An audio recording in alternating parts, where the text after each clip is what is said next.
खुलुमबाय आं सिब्रानि ब्रह्म नोंथांमोनखौ आंनि sbbodonews चेनेलाव गासैखौबो बरायबावनाय थाबाय। दिनैनि साना BTRआव थानाय गासैबो बर' हारिफोरनि थाखाय मोनसे गोदान सान जागोन। दिनै 15 डिसेम्बर प्रमद बर' बिथाङा दिनै गोदान BTRनि चिफ महरै समायखिरा लागोन। फुंनि 11 रिंगायाव क'क्राझार बड'फा नोगोरनि ग्रीनफील्डआव समायखिराखौ लागोन। गोदानै दाजानाय BTRनि चिफ प्रमद बर' बिथाङा बिथांमोननि समायखिरा लानायाव बयखौबो बाहागो लानो थाखाय खावलायहरदों आरो बेनि थाखायनो बिथांमोनहा 1 लाख सुबुंनि थाखाय बड'फा नोगोर ग्रीनफील्डआव पेन्डेलबो बानायखादों। प्रमद बर' बिथाङाबो मैया BTRनि गोबां जायगाफोरावनो बेरायफैदों आरो रायजो राजाफोरा बिथां प्रमद बर'खौ रंजा बाजायै गाजा गोमजायै बरायदों। आंबो फिन खेबसेबाव बिथां प्रमद बर'खौ गोसो गोरबोनिफ्राय बरायबाय आरो मेनि कंग्रेचुलेशन्स गासैबो UPPL निफ्राय देरहानो हानाय केन्डिडेटफोरनिसिम। UPPL निफ्राय प्रमद बर' बिथाङा चिफ महरै समायखिरा लागोन आरो गबिन्द बसुमतारी बिथाङा डिपुटि चिफ महरै समायखिरा लागोन। BJP निफ्राय सानै EM आरो GSP निफ्राय सासे EM महरै दिनै समायखिरा लागोन। कंग्रेसनिफ्राय देरहानो हानाय श्रीरामपुर समष्टिनि साजल सिन्हा बिथाङाबो कंग्रेस हान्जाखौ एंगारनानै BJP हान्जायाव हाबहैबाय। रायजोफोरजों सायख'जानानै देरहानो हानाय साजल सिन्हाया BJPआव हाबहैनाय लोगो लोगोनो श्रीरामपुर समष्टियाव दुंहाव थासारि सोमजिदों। रायजो राजाफोरा फोथाय खेबस' खालामनायनि थाखाय दुखु मोननाय आरो खुद्रिनायखौ दिन्थिदों। सावराय मेलाव नुजाहैयोब्ला 5,000 रां होगोन होननानै थगायजादों रोजा रोजा सुबुंफोरा। बे जाथाया खोला सालमारा मानकाथार जिल्लानि सिङाव थानाय सातसिंगिमारि चावदांआव जादों। मोनसे सावरायमेल खुंनायनि सिगां रायजोफोरखौ मिटिंआव लिंथुमनायनि एनाउन्स होनायाव गासैबो रायजो राजाफोरखौ पासबुक लानानै सावरायमेलाव नुजाहैनो खावलायदोंमोन आरो सावरायमेलाव नुजाहैयोब्ला 5,000 रां एकाउन्टआव सोनानै होगोन होननानै बुंथिदोंमोन। गासै 10,000निबो बारा रायजोफोरा 5,000 रां मोननो थाखाय बे सावरायमेलाव बाहागो लादोंमोन। बे सावरायमेलाव गाहाय आलासि महरै फालांगिरि हाबिब महम्मद चौधुरीया हेलिकप्टारजों फैदोंमोन। आलासि महरै फैनाय हाबिब महम्मद चौधुरीया गावनि बिबुंथि लाखिखांनायनि उनावनो हेलिकप्टारजों थांफिनदोंमोन। नाथाय रायजो राजाफोरनो 5,000 रांखौ रावबो सोनानै होआखैमोन। 5,000 रां मोननायनि आसायाव सावरायमेलाव फैनाय रायजो राजाफोरा उनाव रां मोनैनि थाखाय खुद्रिखांदों। दिनै दिनै गंब्रै जिल्लाफोराव बन्द थागोन। गोदानै BTRनि चिफ जानो हानाय प्रमद बर' बिथांखौ दिनै बरायनाय सानखायनो बे जायगायारि बन्द'खौ फोसावदों। बे बन्द'फोराव सोरखारि अफिस, फरायसालि बेफोरल' बन्द थागोन। बिसायख'थिनि फिथाइ फोसावखांनायनि उनावबो तामुलपुरनि नाग्रिजुलियाव दावराव दावसिया जोबनानै थाङाखै। नाग्रिजुलिनि खाथाबारियाव हरनि समाव माखासे दुथांफोरा आखायाव लावथि अन्थाइ लानानै फैनानै माखासे मानि न'फोरखौ बुफाय बुसि खालामदों। न' बुफाय जाग्राफोरनि मुङा फारियै भगवान शर्मा, गिरेन सरगियारि, धीरेन ब्रह्म, राजु बर'। खौरांनि बायदिब्ला बिथांमोना BPFनि मावथिफोर। आं दिनै आंनि गोसोनि साननायखौ नोंथांमोननिसिम फोरमायनो नागिरदों। जोंनि बर'फोरनि गेजेराव राजखान्थिखौ लानानै माने एफाग्राब दावराव दावसि। बिसायख'थि जानायनि सिगांनिफ्राय लानानै दासिम गामियावनो जा ससियेल मिडियायावनो जा दान्थे बिदान्थे। गुबुन हारिजों नङा बेबो गाव गावनि हारिजोंसो। माबोरै गावजों गाव बेबायदि बुंलायनो हायो? जों गासैबो बर'। नोंसोरखौ आं मेगनजों नुवाखैब्लाबो आंनिनो न'खरनि होननानै आं सानो। बेखायनो आं दिनै दुखु मोननानै माखासे खोथा बुंफ्रुंनानै होनाय जाबाय। जोंनि गेजेराव दा मा जादों? BTRआव राजखान्थि हान्जाया मोननैल' नामा जे माबा मोनसे जाबा BPFआ UPPLखौ दाय होनाय आरो UPPLआ BPFखौ दाय होनाय। मोननै हान्जानि गेजेरावल' मानो दान्थे बिदान्थे? राजखान्थिनि समाव दैदेनगिरिफोरा रायजोफोरनि गोसोखौ बोनो थाखाय बुङो, नाथाय बिसोरो रावजोंबो बुलायाखै, रावनिबो न' सावाखै, रावनिबो न' बुसियाखै। जोंसो मानो बिदिखौ मावदों?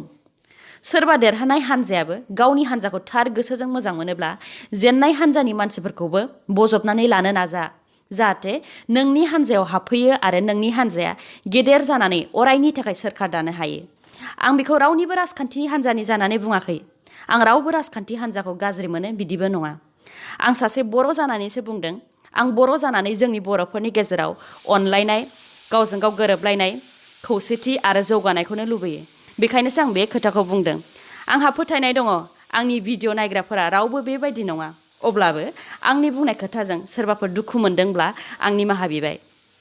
आं नोंथांमोनखौ गावनि साननानैसो बेफोर खोथाखौ बुंदों, मानोना आं सानफ्रोमबो निउस लानानै नोंथांमोननिसिम फैयो। बेनिखायनो आं नोंथांमोनखौ सानफ्रोमबो लोगो मोननाय आंगो साननानै लायो। आसा खालामो नोंथांमोनहाबो आंनि बुंनायखौ गावनि साननानै बुजिगोन आरो गुबुननोबो बुजायनानै होगोन। भिडिअखौ जोबजासिम नायलांदो लोगोसे नोंथाङा दासिमबो आंनि चेनेलखौ साबस्क्राइब खालामाखैबा अन्नानै साबस्क्राइब खालामनानै लादो लोगोसे बेल आइकनखौबो क्लिक खालामदो जाहाथे गोदान गोदान भिडिअ लानानै आं फैयोबा नोंथांनाव सिगांग्रो नटिफिकेसन सौहैयो। BPF हानजाया मैया क'क्राझाराव मोनसे प्रेस कनफारेन्स एबा खौरांगिरिफोरखौ लेंथुमनानै माखासे खोथा बुंथिदों।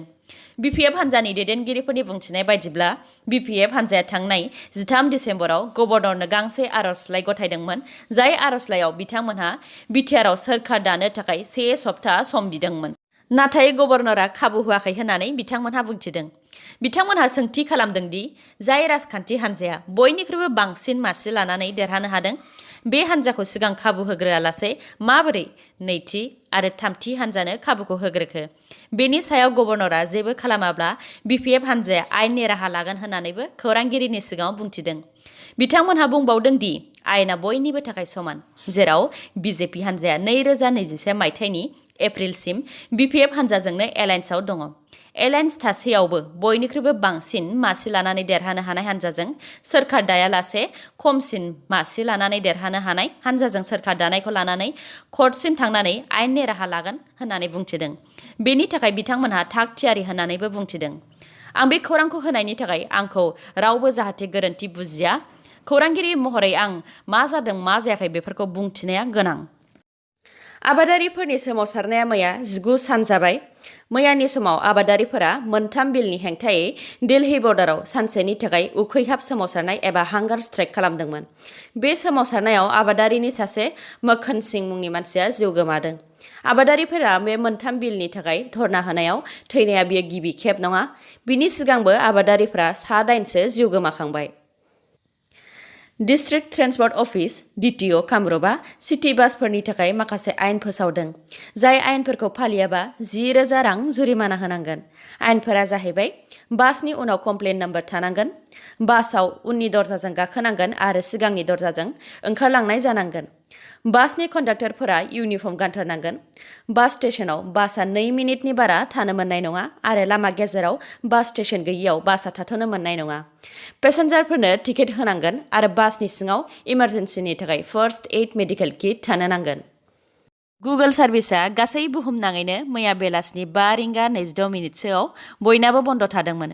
गुगलनि सिङाव जेरै YouTube, Gmail, Google Drive, Google Photo', Google Contacts, Google Hangout, Google Play Store बेफोर बुहुमनाङैनो खामानि होआखैमोन आरो उनाव बेलासिनि 6 रिंगा 3 मिनिटसोआव थिक जाफिनदों।